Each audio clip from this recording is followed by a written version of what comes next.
Welcome all to the part 5 of the series under.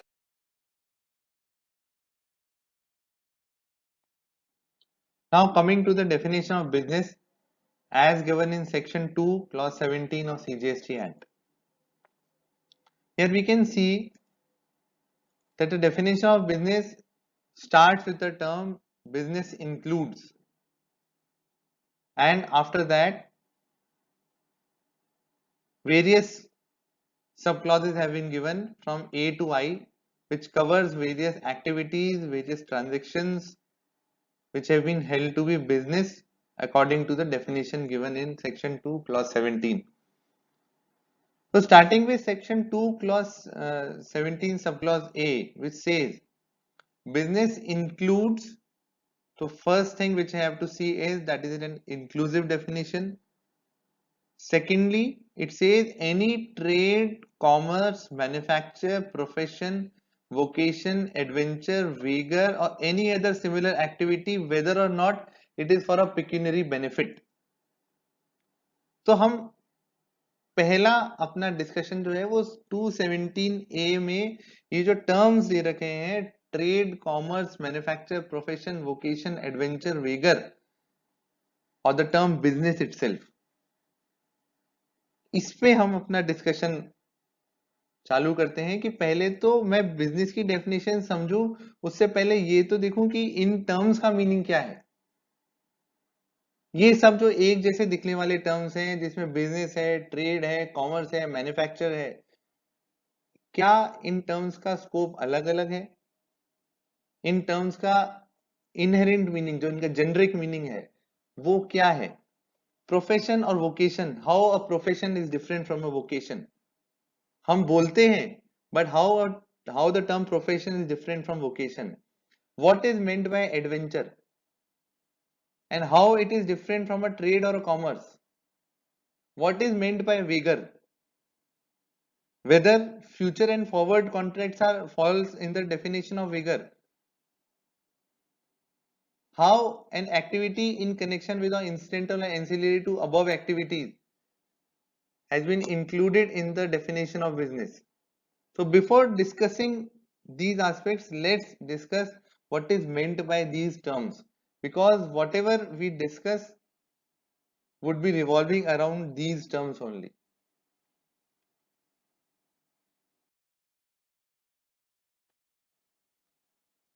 So first thing, the principle which has been rendered by Honorable Apex Court in case of S. Mohanlal versus R. Kundia, that the words have to be interpreted in the context of the statute. हम किसी और statue में अगर वो word use हुआ है, हम उसका मीनिंग वहां से उठा करके इस एक्ट में नहीं ला सकते। हमको देखना पड़ेगा कि whether those the context of the words in which it has been used in two different statutes, whether the context is similar or not. So इस केस में Honorable Apex Court said that the observations of the learned judge were made in the context of question whether a solicitor's establishment would fall within the definition of industry under the Industrial Disputes Act. It would be most unwise to apply this observation to determine whether the practice of liberal profession is within the meaning of expression business in rent control legislation. तो अगर मैं कोई term को industrial disputes act में देख रहा हूं तो उसका मीनिंग उस टर्म का मैं उस एक्ट से उठा करके रेंट कंट्रोल के लेजिस्लेशन में नहीं ला सकता, क्योंकि इंडस्ट्रियल डिस्प्यूट्स एक्ट का कंटेक्स्ट बिल्कुल अलग है, रेंट कंट्रोल लेजिस्लेशन का कंटेक्स्ट बिल्कुल अलग है। टर्म सेम हो सकता है पर उनके मायने बिल्कुल अलग अलग होंगे। तो मैं सिर्फ जब मैं किसी वर्ड का मीनिंग देखता हूं और उस मीनिंग को मैं देखता हूं कि इस डिसीजन में उस वर्ड का मीनिंग दे रखा है और मैं उस मीनिंग को उठा के अपने एक्ट में लगाने की कोशिश करता हूं, तो पहले तो मैं ये देखूंगा कि जब उस डिसीजन में उस वर्ड के मीनिंग को बताया गया था तो वो किस कंटेक्स्ट में बताया गया था, उस वर्ड को उस एक्ट में जब यूज किया गया था तब वो एक्ट का पर्पस क्या था। The Industrial Disputes Act cannot be held to be similar to a rent control legislation. तो जब मैं जीएसटी में किसी टर्म की बात करता हूं तो मैं उस टर्म को सेल्स टैक्स एक्ट से, सर्विस टैक्स एक्ट से या एक्साइज एक्ट से उसके टर्म की मीनिंग को ले सकता हूं, क्योंकि वो भी सिमिलर तरह की नेचर या सिमिलर तरह की एक्टिविटीज या ट्रांजैक्शंस को टैक्स कर रहे थे एंड दे हैव बीन सबस्यूम्ड। तो कहीं ना कहीं मैं उधर से उनकी मीनिंग को ले सकता हूं, पर मैं किसी ऐसे एक्ट से नहीं ले सकता हूं which is not relating to the trade. तो मेरे को जब भी मैं किसी वर्ड के मीनिंग को लेता हूं तो मेरे को देखना पड़ेगा कि जिस डिसीजन में उसको दिया गया है और जिस एक्ट के कंटेक्स्ट में उसको बताया गया है, क्या उस एक्ट का कंटेक्स्ट और मेरे एक्ट का कंटेक्स्ट सेम है या नहीं है।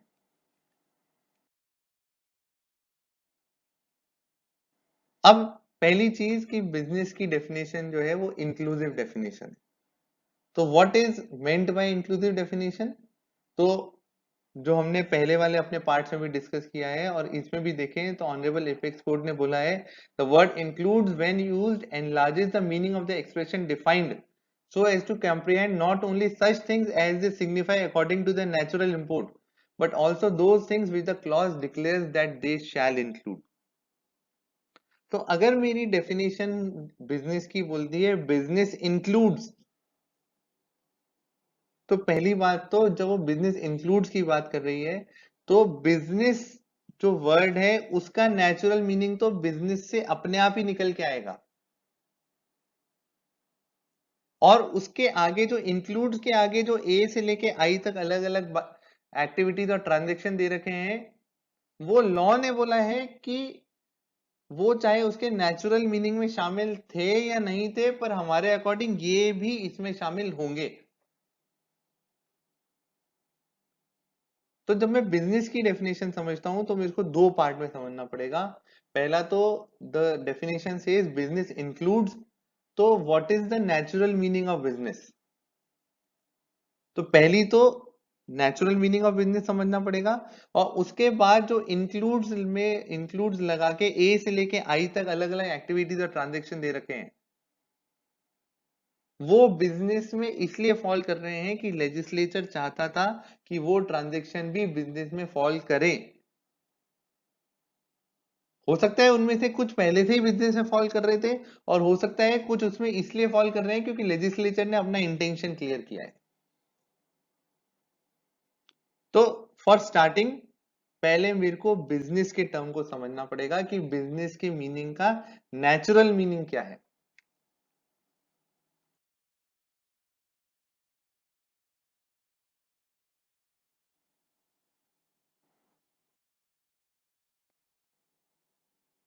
अब ये जो बिजनेस का टर्म है इसको हमको दो पार्ट्स में देखना पड़ेगा, और ये समझना इसलिए जरूरी है क्योंकि जब तक हम हिस्टोरिकल बैकग्राउंड को नहीं समझेंगे तब तक हम ये समझ नहीं पाएंगे कि जो प्रेजेंट डे में जो डेफिनेशन है बिजनेस की वो ऐसी कैसे आई है और उसके पीछे का मतलब क्या है। तो 1964 से अगर हम सेल्स टैक्स स्टैट्यूज की बात करेंगे तो वहां पे बिजनेस का जो टर्म था वो डिफाइंड नहीं था, और इसलिए डिफाइंड नहीं होने के कारण उसका नेचुरल मीनिंग लिया जाता था। तो पहले जब सेल्स टैक्स स्टैट्यूज की बात करें तो मैंने सुप्रीम कोर्ट के डिसीजन का रेफरेंस दिया है which was subsequently referred in state of Andhra Pradesh versus Mrs Abdul Bakshi and brothers. तो पहले सेल्स टैक्स स्टैट्यूज में होता था a person to be a dealer must be engage in the business of buying और सेलिंग और सप्लाइंग गुड्स। तो अब यहाँ पे देखेंगे engage in the business of buying और सेलिंग ऑफ सप्लाइंग गुड्स, तो बिजनेस वहां पे डिफाइन नहीं था। तो जब बिजनेस डिफाइन नहीं था तब कोर्ट्स ने बिजनेस के नेचुरल मीनिंग को लिया, और जब नेचुरल मीनिंग को लिया तब उन्होंने सबसे पहले बोला in taxing statute it is used in the sense of an occupation और profession which occupies the time attention and labour of a person normally with the object of making profit.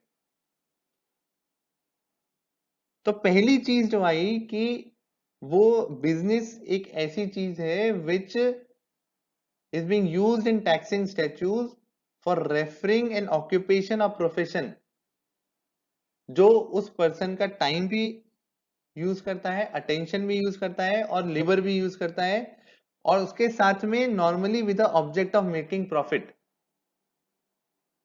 फिर आगे उन्होंने बोला कि to regard an activity as business there must be a course of dealings either actually continued और contemplated to be continued with a profit motive not for sport और pleasure. तो continuous activity होनी चाहिए विद अ प्रॉफिट मोटिव, सिर्फ sport या pleasure के लिए नहीं होनी चाहिए। And if there is a continuous activity with a profit motive then only it would be falling in the normal meaning of business.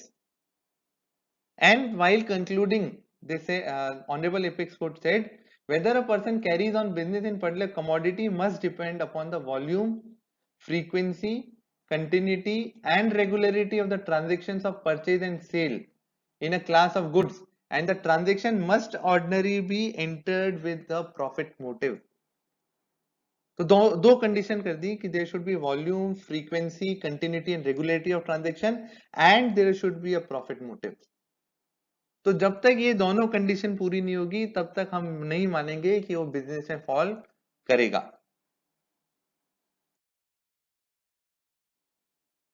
फिर इसके बाद जो नेक्स्ट क्वेश्चन आया उसमें कोर्ट के सामने नेक्स्ट क्वेश्चन ये आया उसी डिसीजन में कि मान लीजिए अगर कोई बिजनेस जो है वो फिक्स एसेट सेल करता है या कोई गुड्स को डिस्कार्ड करता है, तो whether it would be following in the definition of business. Business की डेफिनेशन कौन सी जो उन्होंने नॉर्मल मीनिंग में निकाली थी, जहां पे उन्होंने बोला था कि volume, repetitiveness, there should be a volume, repetitiveness of the activity with an intention to earn profit.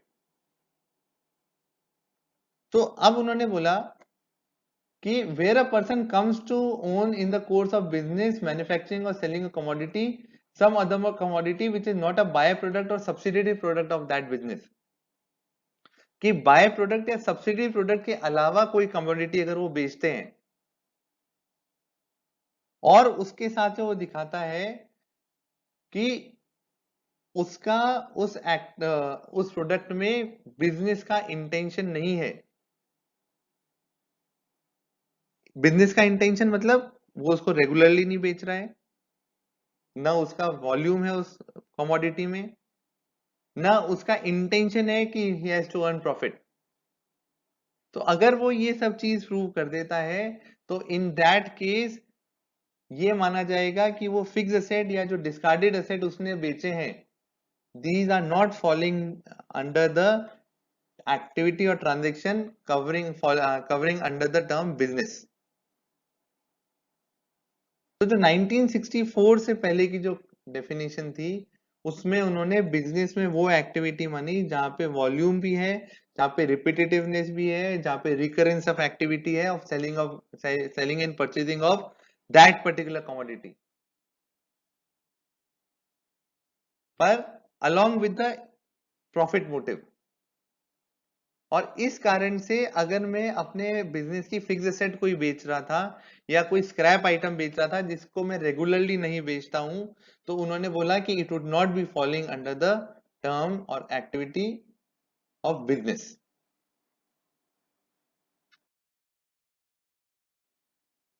Then there was a change after 1964, और जब वो चेंज किया गया और बिजनेस की डेफिनेशन दी गई तो सबसे पहले जो चीज बोली गई उसमें बोला गया कि profit motive would now be irrelevant. This change was brought only because of the decisions being laid given by the Honorable Apex Court, and to counter those decisions where profit motive was held as an essential ingredient, volume, repetitiveness or regularity of transaction in that commodity what held to be the main essential ingredient for an activity or transaction to fall under business. So to counter those decisions, a definition was amended, and the first thing which the definition did was to eliminate the requirement of profit motive in case of a transaction to fall under the ambit of business. तो पहले तो profit motive की condition हटाई कि चाहे profit motive हो या नहीं हो तो भी वो एक्टिविटी या ट्रांजैक्शन बिजनेस माना जाएगा। उसके बाद उन्होंने वो सेल जो इन कनेक्शन विद और इंसिडेंटल और ancillary to the main business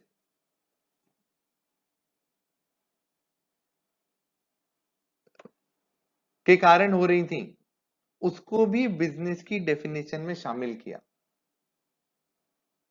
तो जो फिक्स एसेट या डिस्कार्डेड एसेट्स वो अपने आप में बिजनेस नहीं बन रहे थे क्योंकि उन गुड्स में रेगुलर डीलिंग नहीं हो रही थी। वो जब बिजनेस की डेफिनेशन को एनहांस किया गया या वाइड किया गया तो वो इसलिए फॉल कर गए क्योंकि now the sale of fix asset और a discarded goods was in connection with or incidental or ancillary to the main business as part of business। तो इस तरह से हमें देखा जाएगा कि 1964 के बाद में बिजनेस की एक्टिविटी को बिजनेस की डेफिनेशन को किस तरह से वाइड किया गया।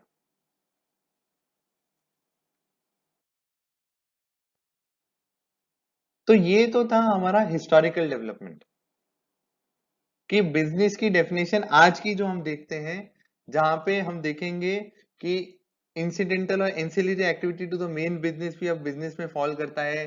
प्रॉफिट मोटिव हो या नहीं हो तो भी वो बिजनेस में फॉल करता है। तो इसका ओवर द पीरियड कैसे डेवलपमेंट हुआ है। Now coming to the ordinary meaning of business. ये इंसिडेंटल और एंसिलरी और प्रॉफिट मोटिव वाला तो इसलिए फॉल करा क्योंकि डेफिनेशन इस तरह से चेंज कर दी। पर अगर हम ऑर्डिनरी मीनिंग ऑफ बिजनेस की बात करेंगे जो टर्म बिजनेस है अपने आप में स्टैंड अलोन टर्म बिजनेस, तो what is meant by that stand alone term business. तो इसके लिए जो लैंडमार्क डिसीजन है commission of sales tax versus Sai publication fund supreme court का डिसीजन है जहां पे उन्होंने बिजनेस की इस डेफिनेशन में जो उस समय एक्ट में दे रखी थी सेल्स टैक्स एक्ट में उसमें नेचुरल मीनिंग ऑफ बिजनेस को पहले डिस्कस किया कि व्हाट इज मेंट बाय। ये तो इंक्लूडिंग तो अलग है जो आज भी हम जीएसटी में देख रहे हैं पर इस डिसीजन में पहले नेचुरल मीनिंग ऑफ बिजनेस को डिस्कस किया। और ये डेफिनेशन मैंने इसीलिए दी ताकि हम जो नेचुरल मीनिंग ऑफ बिजनेस को डिस्कस किया तो हम देखेंगे कि जो बिजनेस की डेफिनेशन उस समय वैट एक्ट में थी वो ही सिमिलर टू सम एक्सटेंट हमारे जीएसटी एक्ट में भी है। तो जो नेचुरल मीनिंग ऑफ बिजनेस है वो हमारे जो इस डिसीजन में दिया गया है वो कहीं ना कहीं हमारे जीएसटी एक्ट में भी रेलेवेंट होगा।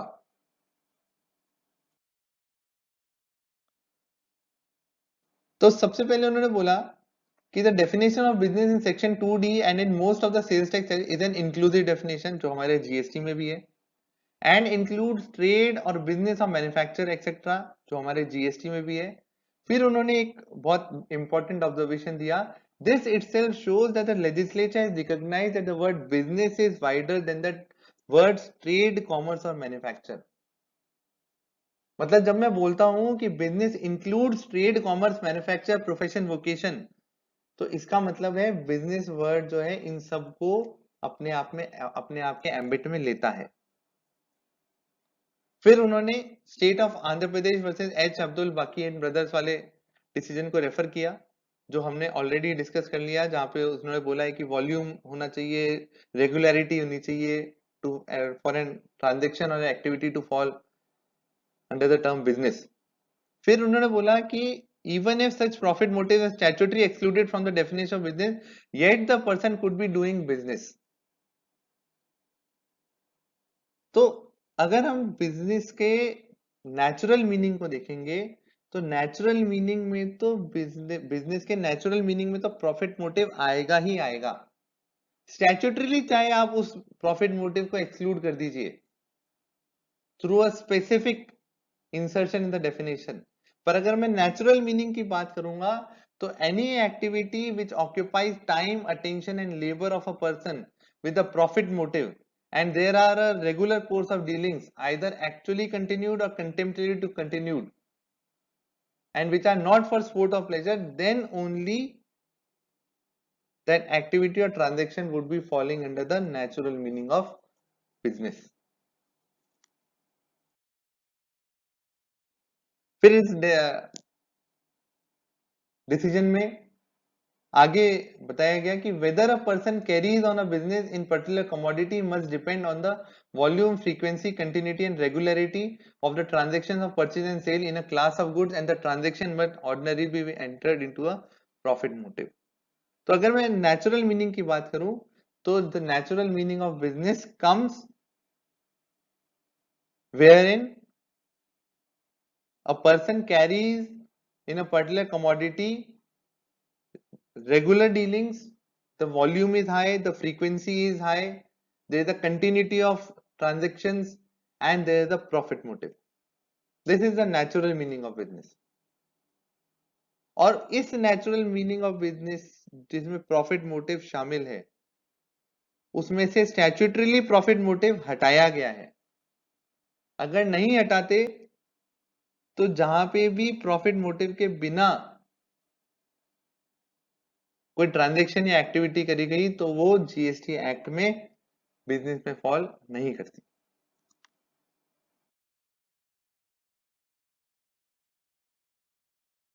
Now what is meant by the term trade?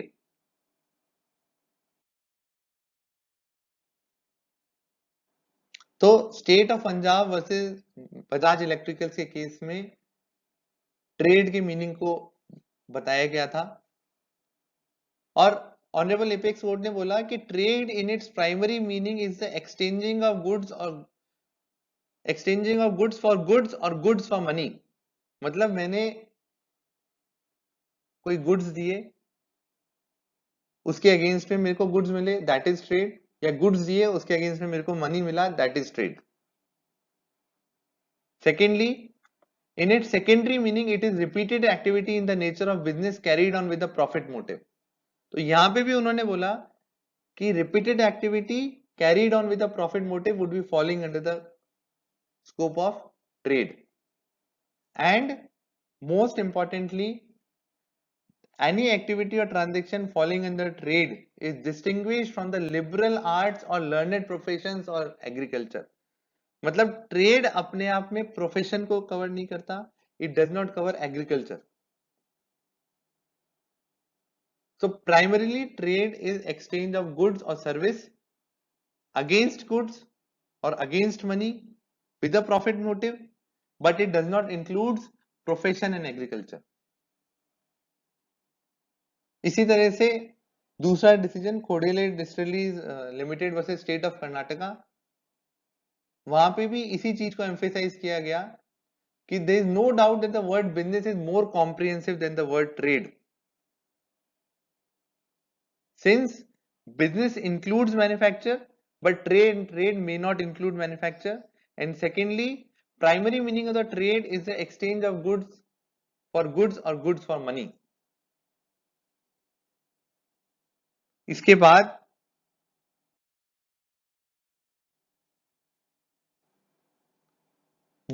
हम नेक्स्ट डिसीजन को रेफर करते हैं, municipality of Chopra versus Motilal Manakchand.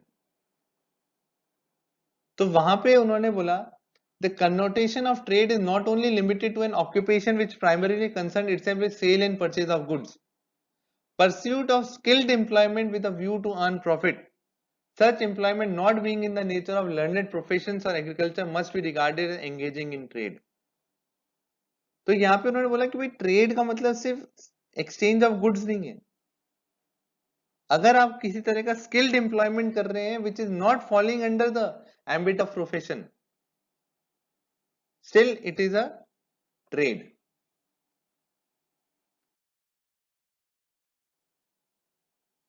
In the case of VR Enterprise versus State of UP, while discussing the meaning of trade, it was held trade is not a technical word and is ordinarily used in three senses। What are these three senses? In that of exchanging goods or commodities by barter or by buying and selling of for money। या तो barter में मैं exchange करता हूं goods को, that is trade, या फिर मैं गुड्स देता हूं और मेरे को मनी एज अ कंसिडरेशन मिलता है, that is trade. Second, in that of a business occupation generally, जो जनरल बिजनेस ऑक्यूपेशन है that also falls in trade.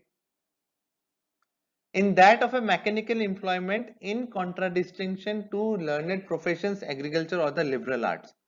मतलब वो services which are different from profession, agriculture or liberal arts, जैसे job work, it is not a profession, it is not an art, so that would be falling under the ambit of trade. That is a service.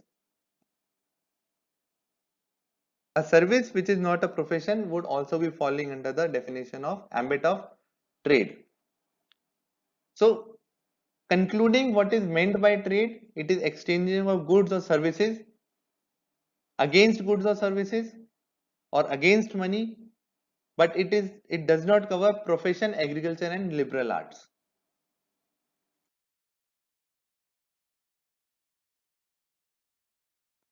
Now coming to the definition of commerce, what is meant by commerce?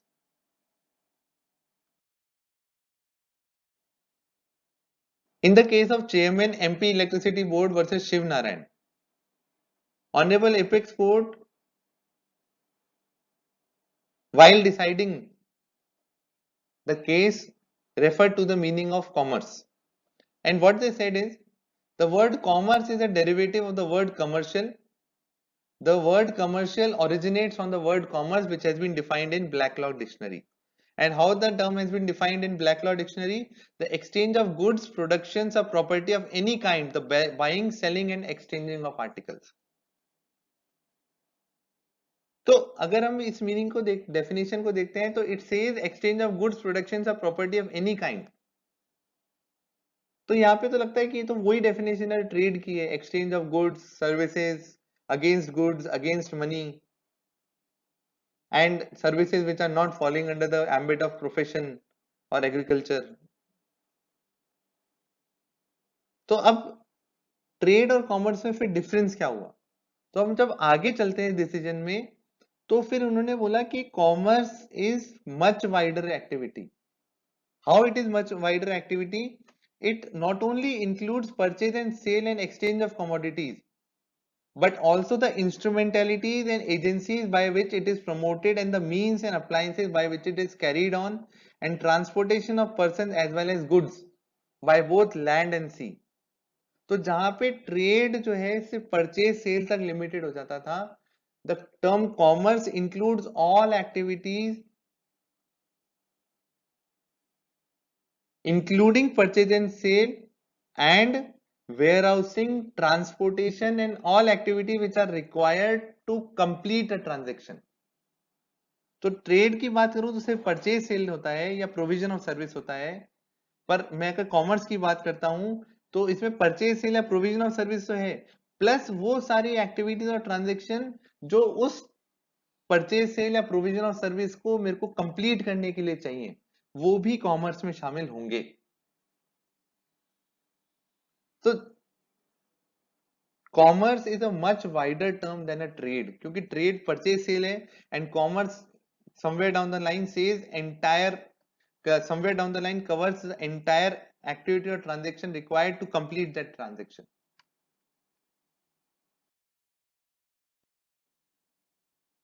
Messrs. Balanur Plantation versus State of Karnataka, Karnataka High Court said the word commerce means buying and selling of commodities and services, trade including the banking, insurance, etc. and social dealings or communication. वही जो चीज हमने पहले करी थी कि buying और selling के साथ में वो सारी activities, warehousing, transportation, insurance, banking, these are also activities falling under the ambit of commerce.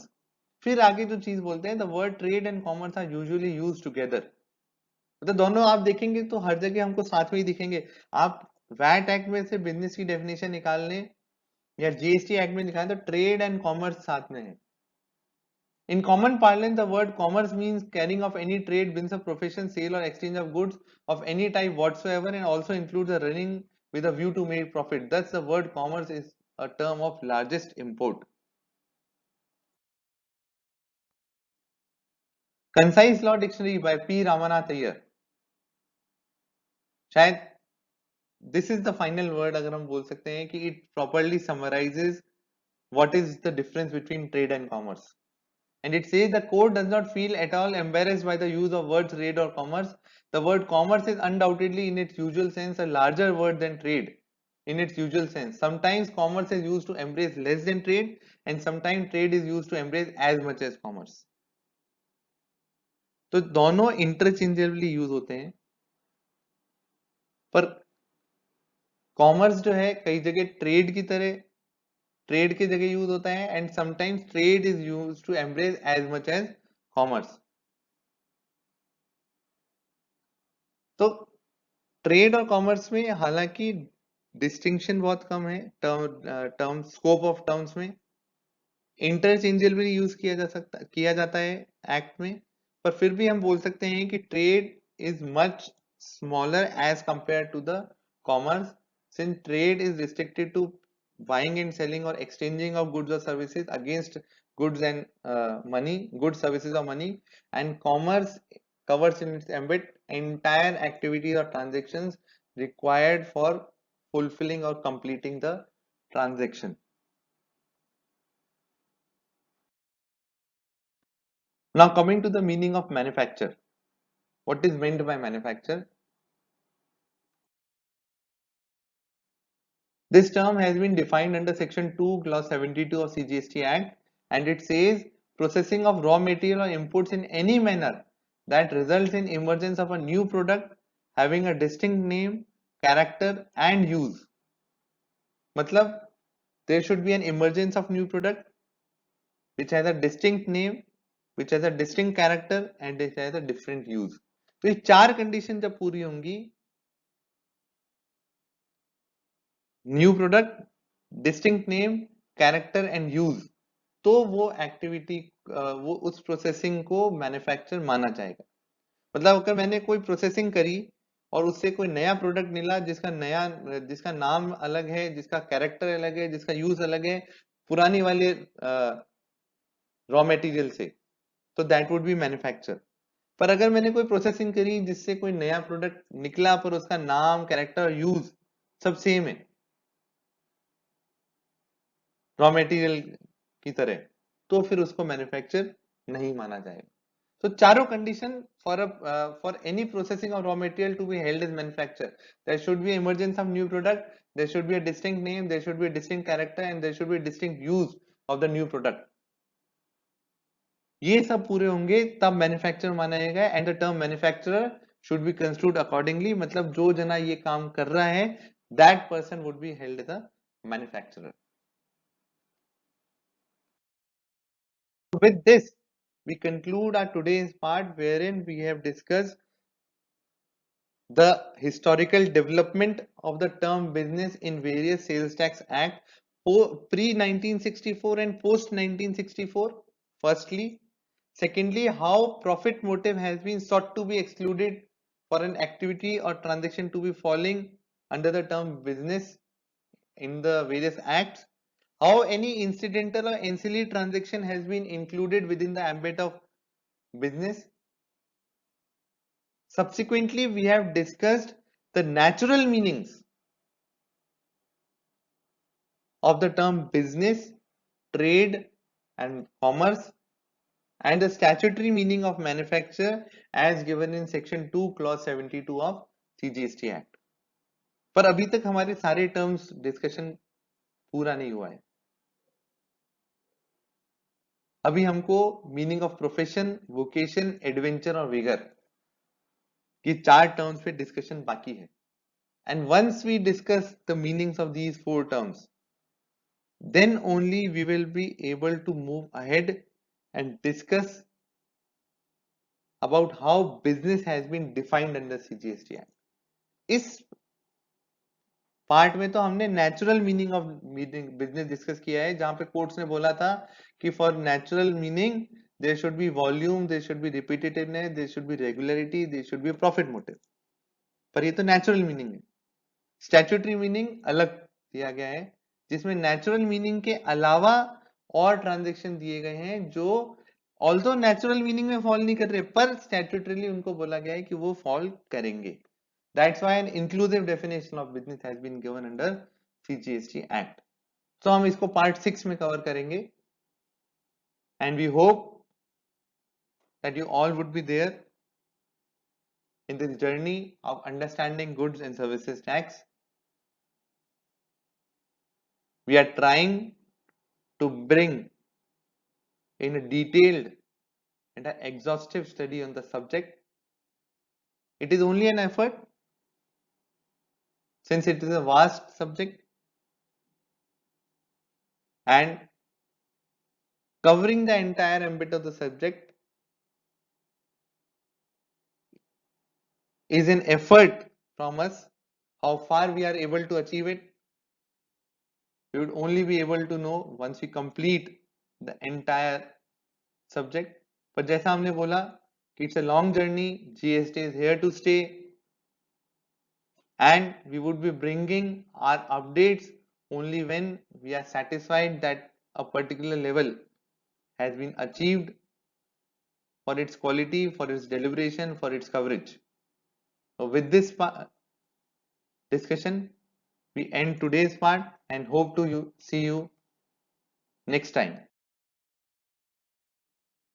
Thank you very much for your presence. Look forward to see you again. And if you like our presentation, please like, subscribe and share our YouTube channel, and visit our website www.gst-online.com. Thank you very much.